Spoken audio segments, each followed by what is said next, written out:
It was a crispy but sunny fall afternoon in Auntie. Outside, I could see the shadow of a day moon hanging like an idea in the blue sky. The clock at the front of the club's room, also Mrs. Dawson's classroom, ticked to 3:31, and I called the meeting of the Jefferson High Mystery Club, Jefferson's smallest student organization, to order. "Okay," I said, dumping my knapsack on Mrs. Dawson's desk. "Let's do this." "Right." Thomas settled his bag on a chair. "Meeting to order," he boomed. "Members Thomas Masters, Naoki Wood, and Chair Montgomery Sole presiding." "Thank you, Thomas," I said, pulling a cardboard box out of my bag and balancing it on my hand like a tray of drinks. "Thanks for making me a chair." "Any time," Thomas said. "What am I?" Naoki chirped from her perch by the window. Thomas paused and tapped his chin. "The lamp," he said. "I love Mondays," Naoki sighed. "Mystery Club is the best." The official purpose of the Mystery Club, as listed on Jefferson High's hideous garbage bag green website, is Fan Club Literary, which I'm sure is because Mr. Great, the vice principal in charge of clubs, teams, and overall student welfare, thinks the Mystery Club is for people who read mystery novels. The actual purpose of the Mystery Club is to examine unexplained phenomena, curiosities, and other subjects the members consider to be interesting. Most students at Jefferson High care about things that are the opposite of interesting, such as celebrity weddings, lip gloss, and expensive cars. These things seem interesting, and people obsess about them, but really, if you think of it, stuff like this is not even curious. No one cares about celebrity weddings from 20 years ago, because they're just weddings.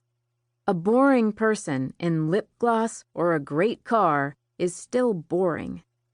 Compare that with black holes, telekinesis, or spontaneous combustion. Spontaneous combustion. No matter when it happened or to who, it's always interesting. When Thomas and I started the Mystery Club 2 years ago, before Naoki came to Jefferson, Madison Marlowe started a rumor that we were devil worshippers obsessed with aliens. First of all, kind of a leap between the devil and aliens from outer space. Second of all, we are neither. We are examiners of the unknown, Naoki will often say. Voyagers. Turning, I grabbed a piece of chalk with my free hand and wrote "Remote Viewing" on the chalkboard. Remote viewing, I began, swiveling back to the classroom, is based on the idea that we, all of us, have the ability to see beyond time and space. Yes, Naoki, you don't have to raise your hand. Naoki dropped her hand into her lap. I was going to ask, could it be possible with this technique to see into the past? Yeah, I said. Like, in ideal circumstances, our mind's eye can see anything, anywhere. Naoki rubbed her hands together. I knew this would be good. But today we're just focusing on looking into a box, I clarified. Cool, Naoki said, waving her hands excitedly. Sorry to interrupt. Please continue. Is this from one of your weird conspiracy theory websites? Thomas asked, striding to the front of the room and grabbing the cardboard box. Yes, it is, I said, snatching it back. Any other questions? The stars, braided into Naoki's long black and white hair, twinkled in the sun. Can I go first? Sure, I said. Did you bring a mystery item?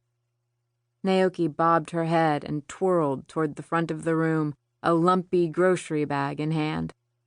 Thomas and I sat down on the floor. Shielding our view with her massive white smock, Naoki tucked her object into the box and tapped the lid closed. Okay, she spun around.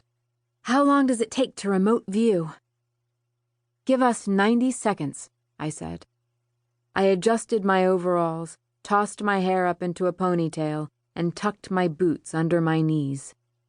Shifting into a kind of side sit, Thomas flicked a giant dust bunny off the palm of his hand. "And we do this how?" he asked. "You clear your mind," I said, resting the backs of my hands on my thighs in lotus pose. "We have to open ourselves to our potential." Thomas ran his hand flat in front of his face.